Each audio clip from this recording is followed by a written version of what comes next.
Ocasio-Cortez, 28, as Ocasio-Cortez tended a bar during a very busy Cinco de Mayo celebration in 2017. At the end of the night, when came time to split the $560 in tips she had gotten at the bar, Ocasio-Cortez only gave the waitress $50.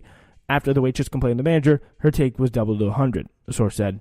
It says so much about her character, said my source. From that point on, I wouldn't talk to her. I couldn't look at her. Consider the man who is president right now.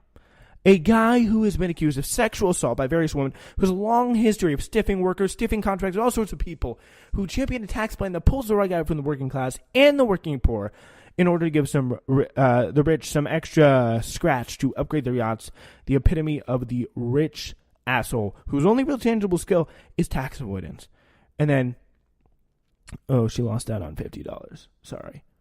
I mean, I'm not saying $50 is not a lot, but like let's put some things in some perspective. Anyway, all right. Let's go. Here is what we got right now. We're gonna now move on to Natasha Leonard. She is of The Intercept, and she has some disturbing news. We'll say that for you. So, anyway, so a disturbing piece, to say the least, from Natasha Leonard of The Intercept. Here, she's talking about Charlottesville, and she says, quote, "The Unite the Right rally in Charlottesville, Virginia, last year ripped away the last shred of plausible deniability about the white supremacist fascism of the so-called alt-right. A neo-Nazi plowed his Dodge Charger into a crowd of anti-fascist counter-protesters, killing 32-year-old Heather Heyer and injuring others. A young black man was beaten by bloody by racists with metal poles in a parking lot near literally a police station. White supremacists marched Klan-like while burning torches and Nazi salutes around a Confederate statue of General Robert E. Lee while chanting, 'Jews will not replace us.'" It was really some pretty bad, gruesome, dark stuff generally. So yeah, anyway, the president later declared that there were some, as we know, very fine people on both sides, remarked that really more than winked actually, at the side with the swastikas and the Sieg Heils. Yeah, so the tragic events of the day make it all the more violent that the white nationalist organizer of the Unite the Right, Jason Kessler, is planning an event to mark the deadly demonstration. He's going to do it a year later, and the approval for the anniversary rally outside the White House was granted by the National Park Service. So these absolute disgusting hogger animals who have had horrible, sick lives to lead them up to this point, they had this murderous riot protest, a complete display of racism on our streets. A complete display of racism on our streets. A complete violent display of racism on our streets. It was like the 1960s all over again in Birmingham, Alabama.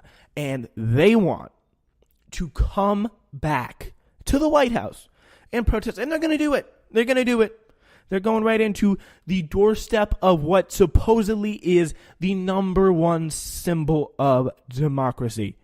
And Trump's government says, okay, come right in. And they didn't, when they got the application, did they not find anything wrong with that? Did they not see, it's Jason Kessler. And he's saying, Unite the Right rally. Does anyone in that government have a brain? Like, was this, I'd be very interested to know. Did Jeff Sessions, come in there and say, like whoever's the head of Tom Zinke or Ryan Zinke come in and say, let's fast track this.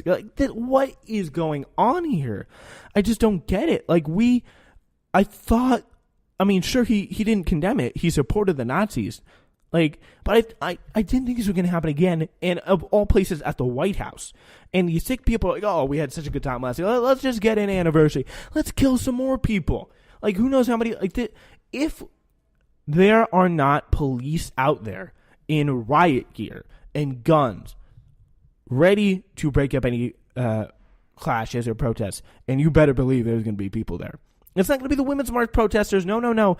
It's going to be IWW, Democratic Socialists of America. These are the people who, when the going gets tough, actually care about the cause and are going to be out there. But anyway, if there are not people out there who are ready to fight back, then there's going to be more violence committed. And I'm not saying like the DSA or the IWW, but like people who are law enforcement, people who are going to be out there hopefully trying to put some sort of controls on the riot police.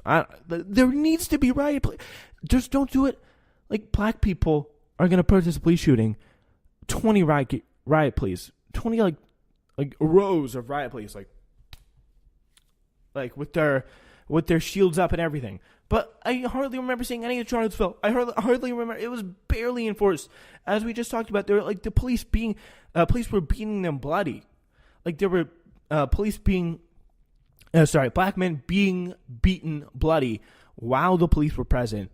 And we are talking about possibly having this rally. It's going to happen. It's going to happen literally at the White House. It's crazy. See, the application offers plans for an estimated 400 demonstrators at Washington's Lafayette Park who will be protesting civil rights abuses in Charlottesville, VA / white civil rights. Kessler initially applied to hold the United the Right 2 in Charlottesville and is now suing the city because it denied him a permit due to safety concerns. Hey, how about the fact that you killed someone last time? I wonder. This is some incredible stuff. And they're just going to do it in front of the White House. That's Lafayette Park is when we're going to do it. Right in Trump's backyard. I swear to God, he's going to throw a party for them. It's some ridiculous stuff. Anyway. Yeah, we're going to move on now. And so we're going to head over to our next story of the day, which is Ron Paul. Ron Paul, he's at it again. And if you are one of the people who forgot Ron Paul ever existed, well, don't be surprised. That's a lot of people, let's be honest. But he popped up on Monday to remind the world that he is both still around and still quite racist. He says, are you stunned by what's become of American culture? Well, it's not an accident. You probably heard of cultural Marxism more here. So, this is, let's go ahead and zoom that in on that. You may have seen this on Twitter. All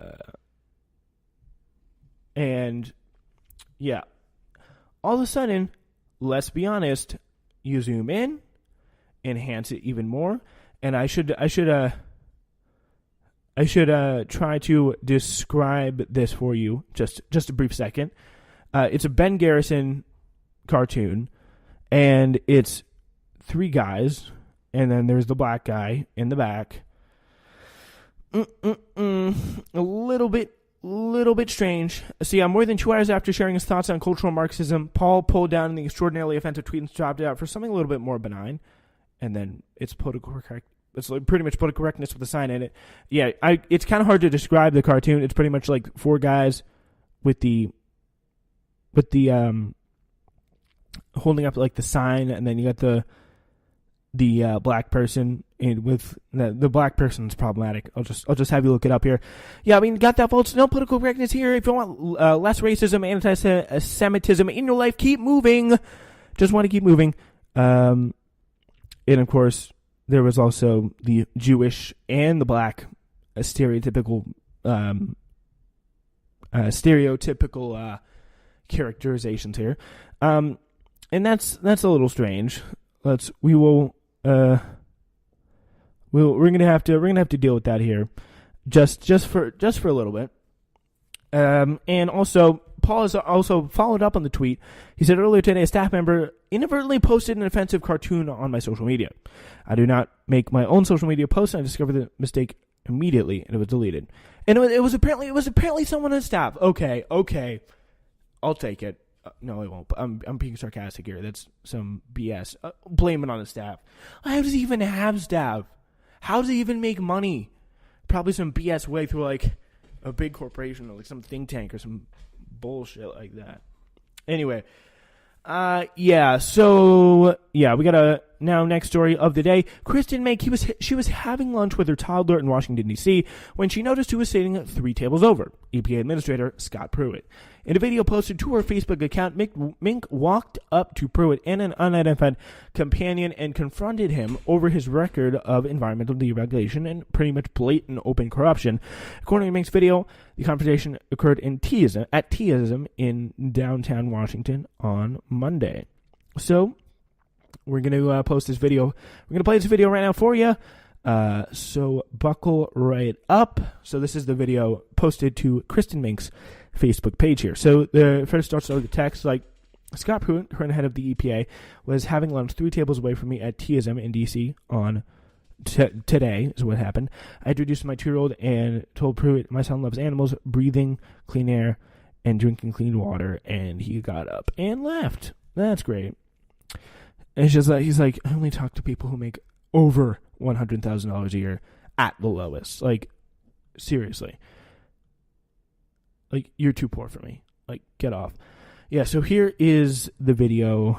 I just wanted to urge you to resign because of what you're doing to the environment in our country. This is my son. He loves animals. He loves clean air. He loves clean water.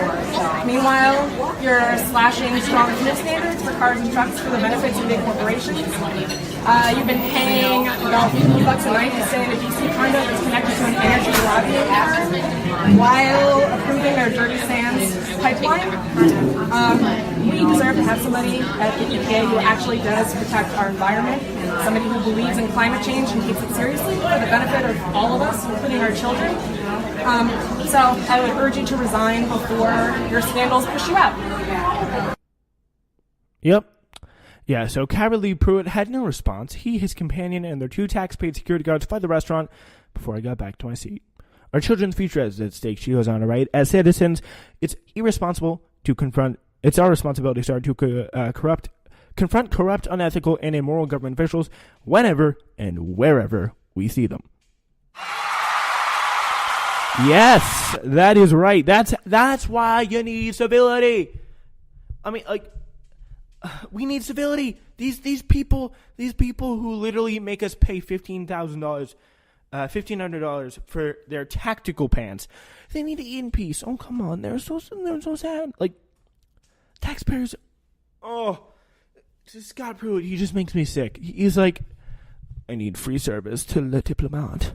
Like, he's like, oh my God, I'm going to try to get resigned. And they're not, I'm going to try to get fired, and they're not going to push me out. Like, it's like he has a bet with some friend somewhere. Like, how corrupt can I be before Trump makes me resign? How corrupt can I be? And so far, the guy who bet higher in terms of corrupt is winning by a lot. Yeah, so, yeah, I mean, she literally was just like, hi. And it was really some good stuff there. So anyway, like he's like, excuse me, hello there. Like his frown, he just frowns like he just gets worse. He gets pissed and pissed and pissed and pissed. He's like super pissed. He just can't handle it anymore. Yeah. So Tim Geithner, we're going to move on to him now. So sorry if you had anybody else winning your most hideous career after leaving the Obama administration bracket. If you even had that bracket, what's wrong with your life? Just move on with your life. But let me keep an eye on these people because they suck. Because Tim Geithner just blew the competition out of the water. The Washington Post has detailed and he has a detailed and devastating report out published Sunday evening about the predatory lending activities of Mariner Finance, a company owned and managed by a $112 billion private equity firm controlled by Warburg Pincus, of which Geithner is president. Cool. Good job, Tim. So what he does is he mails checks to poor people, hoping they'll cash them without reading the fine print, which reveals sky-high interest rates and a clause forcing them, the lendee, to pay the company's legal fees should it be forced to sue them for debts. It's a neat little scam that works in tandem with the other revolting ways America extracts money for its poor. Per the Post here, she explains, Barbara Williams, who's a retired school custodian from Prince William County in Northern Virginia, said she cashed a Mariner loan check for $2,539 because I wanted to get my teeth fixed. I wanted to pay my hospital bills. Oh, that is, oh my God, Tim Geithner. And Obama hired him, which is like, I mean, Obama hired some not so good people, especially in the financial department. But Tim Geithner, Jesus Christ. How more disgusting can you get as a human being? Oh my, I'm blown away. I'm shell-shocked right now. Jesus. She's been in the hospital now with 3 mini strokes and pneumonia, she said. Within a few months, Mariner suggested